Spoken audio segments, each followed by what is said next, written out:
Good morning. This morning we are going to study a new poem by John Donne.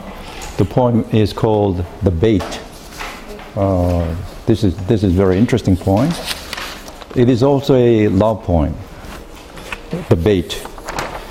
And before we study the poem, I'm going to read the essays you've done. Okay.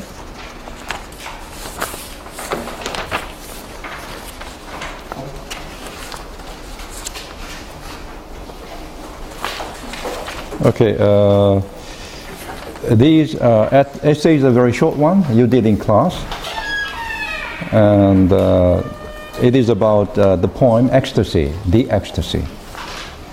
And 장성현? Okay. 장성현. The Ecstasy. This poem attracts readers' attention by describing a lovely couple in bed. It sings the harmonious souls and minds of lovers. It is interesting that the writer says two souls become a new soul. The way Donne elaborately describes the theme, love, is very musical and amazing. Right? 정준혁? The Ecstasy. The poem starts off with two lovers sitting side by side on a river bank, holding hands, looking into each other's eyes. This indicates their physical togetherness. The ascending and descending movement of the poem suggests that the moment of ecstasy happens when the souls connect. For Donne, physical contact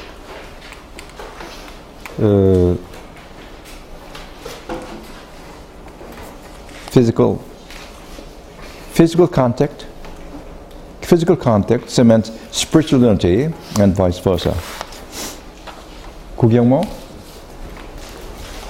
Ecstasy. The poem Ecstasy was written by John Donne, and it is one of his famous poems which talks about love. He thought that true love comes only when two bodies and souls are perfectly united. Donne's philosophy is that even though the spirits of love are important, bodies shouldn't be excluded. I like the way of his thoughts that mingle two concepts perfectly. I also regard them to be thought only to find true love. Okay. Ecstasy. One of John Donne's greatest poems, The Ecstasy, shows how John Donne emphasizes the importance of body love, physical love. Huh? In this poem, Donne strongly suggests that love must come in both body and heart or feeling. When a couple meets with platonic love, only half of love is made. To get another half, or make perfect love, two bodies must come together by having sex. This metaphysical poem, with a lot of imagery, it is tough to understand. 전주환? Love makes not only the true bodies make harmony, but also the souls. While lying beside each other, holding each other's hands, the souls get separated from the body and combine. Even though no words are spoken, a couple can understand each other by looking into each other's eyes. 이수영? John Donne's belief to John Donne, a complete love is not about platonic love. It is only after body and soul mingle that spiritual love becomes complete. When lovers' eyes meet, it leads to combination of soul as well. That is why he says that blood labors to beget spirits. 홍문영. Ecstasy. This poem made me think about the soul and the body and the relationship between them. The spirits part and come together, and when they mix, they are pure, strong, and complete. However, material in the body is equally, spirit and body are equally important. Donne's poem is great as it blends with the essential and intense feeling of love with spiritual and abstract philosophy. The violet in the poem, in the beginning and towards the end, symbolizes Donne's idea of love. Okay. 김난요. The Ecstasy is a beautiful poem portraying a mystic experience of unity between the souls of two lovers. They look into each other's eyes, intergrab their hands, which are all their means to make themselves into one. And then their souls begin to hang between them and negotiate as they lie still as statues at the grave. So their souls mingle and unite, and the lovers spiritually become one. And the rest, these are the summaries of the essays by Grierson. Okay, let's go to a new poem.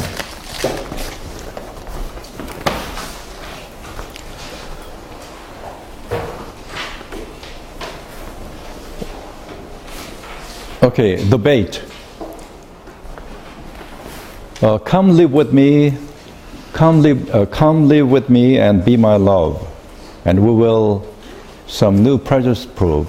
We will prove some new pleasures, right? Inversion.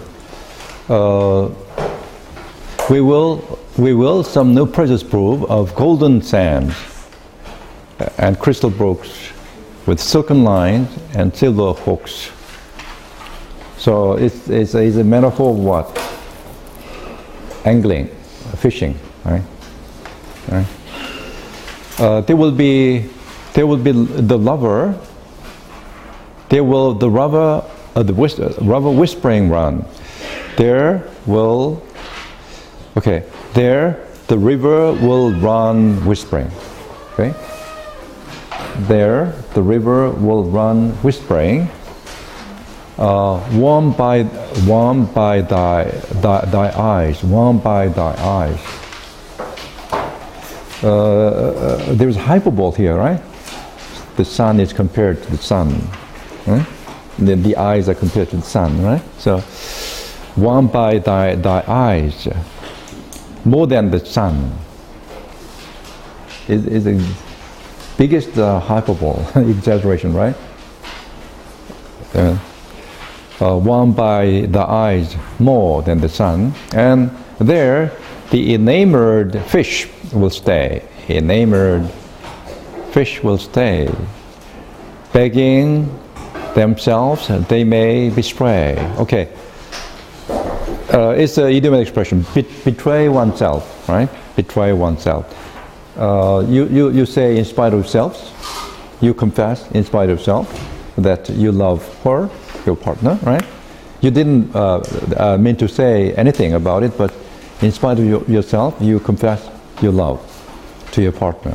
It betrayed oneself. I betrayed myself, right? I betrayed. Okay, so is an idiom. So begging, they may betray themselves. Begging, they may betray themselves. Okay. When thou wilt swim in that live bath, when thou wilt swim in that live bath, each fish, which every channel has, will amorously to thee swim. Okay. Will amorously swim to thee. Will amorously swim to thee. Inversion here, right? Gladder to catch thee than thou him. Gladder to catch thee than thou him. Thou catch him, right? If thou to be so seen be loth. Loth means L-O-A-T-H. Be loth to do something. What does it mean? He is lost to studying, right? Doesn't like studying, right? Be lost. L-O-T-H is the same as L-O-A-T-H, lost to do. And here, if thou to be so seen, lost to do something, right? So here, to be so seen is what? Parenthetic. Parenthetic. So the proper order is what? If thou bist be, if thou are lost to be so seen. Okay? If you don't like to be seen, right? If you don't like to be seen like that, okay? You see? If thou to be so seen bist lost, seen by what? By sun or moon, right? If thou to be so seen bist lost by sun or moon, thou darkens both. Dark is what? Adjective. Adjective, dark. Light, dark. Dark. And darken is a verb. And then darkens, singular, third person singular, in the older expression. Oh no, thou, okay, not singular. Second person, right? You darkens both, right? You darkens both. What does it mean? Both is a pronoun. This refers to what? Sun and moon. So, which one is brighter? Brightest actually. You are brighter than the sun and the moon, right? If you are there, you darkens me, right? Fantastic, right? Great, right? So, if you are lothful to be seen by the sun or the moon, you darken both. Even though you don't like to be seen, don't worry about you are brighter than the sun and moon, right? So you darkens both. You darken both. You darken both. Right? And myself have lived to. Myself, subject, I. Right? If myself have leave to see. Leave, permission. If I have permission to see, right? Leave to see. I did not their light. I did not their light. Their light? Whose light is it? The sun's light? The moon's light? I did not their light having thee.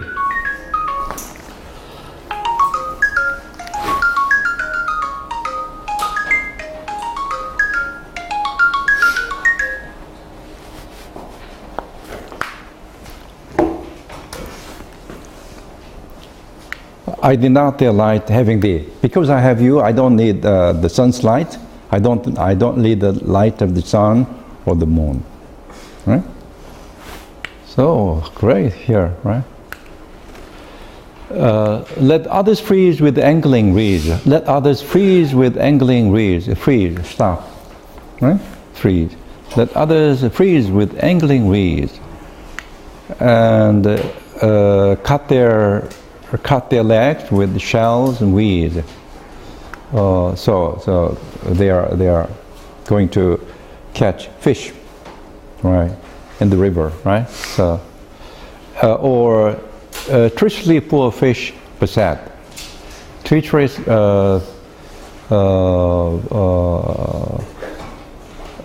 cut their legs with shells and weeds, or treacherously beset is what?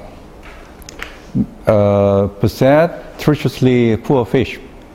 Possessed what? With strangling snare or windowy net. So they are going to catch fish with net. Huh? Net. Windowy net. Have you seen a net? If you get it out of water, you see it's net. Windowy. It's like window, right? Have you seen? Yeah, window. Windowy net. Strangling snare. Let coarse both hands. Where is the verb? Outrest. Let coarse hands outrest. It's the same meaning. Without out is okay. Rest. Catch something. Love free. Right? Out of what? From slimy nest. From what? Outrest bad fish in banks. Okay? Let coarse both hands outrest the bad fish in banks. Okay. Outrest the bad fish from slimy nest in banks. Okay? So there is inversion. Let coarse both hands from slimy nest the batted fish in banks outrest. Semicolon. Or curious traders sleeve silk flies, but which poor fish's wandering eyes. Wandering eyes. So the fish wandering, looking for what? Bait, right? A lover looking for a boy looking for love, right? Wandering.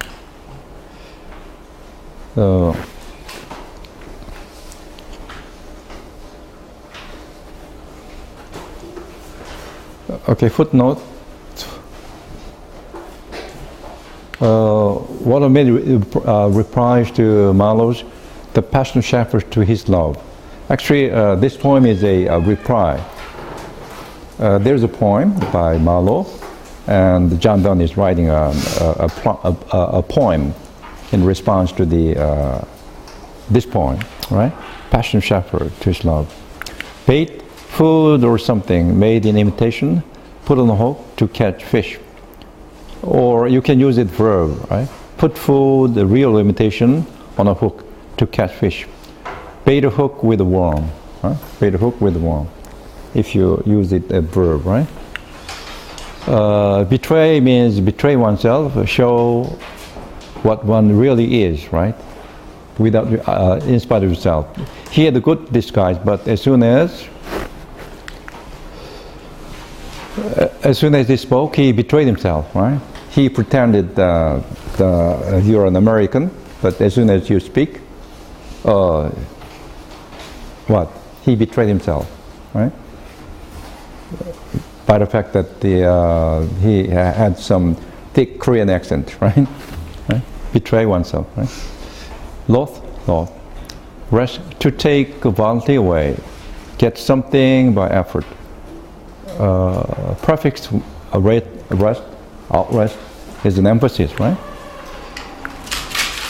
So the poem isn't done. For thee, thou needst no such deceit. Because you yourself, thyself are thine own bait. You are your own bait. Good. Can you say that? Probably you can say this to your friend, right? For thou thyself art thine own bait. That fish that is not catched thereby, this is old expression, catch, caught, right? Today we don't use this, right? So that fish that is not catched thereby, alas, is wiser far wiser than I, right? So this is a good poem, right? Okay. From the beginning. The bait. Come live with me and be my love, and we will some new pleasures prove of golden sands and crystal brooks, with silken lines and silver hooks. There will the river whispering run. Beautiful. There will the river whispering run. Despite the inversion, it flows naturally, right? So, there will the river whispering run, warmed by thy eyes more than the sun, and there the enamored fish will stay, begging themselves they may betray. Here, begging themselves, emphasis also, betray themselves, right? Begging themselves they may betray. When thou wilt swim, when thou wilt swim in that live bath, each fish, which every channel has, will amorously to thee swim. Gladder to catch thee than thou him, if thou to be seen beest loth by sun or moon, thou darkenest both. And if myself have lived to see, I need not their light having thee. Let others freeze with angling reeds, cut their legs with shells and weeds, or tristlessly poor fish beset with strangling snare or snowy windowy net. Let coarse bolt hands from slimy nest the bedded fish in banks outrest, or curious traders sleeve silk flies, bewitch poor fish's wandering eyes. For thee thou needst no such deceit, for thou thyself art thine own bait. That fish that is not catched thereby, alas, is wiser far than I. Okay, do you like the poem? You are going to write an essay about this after we have read the essay. Okay, let's go to the essay, the final part.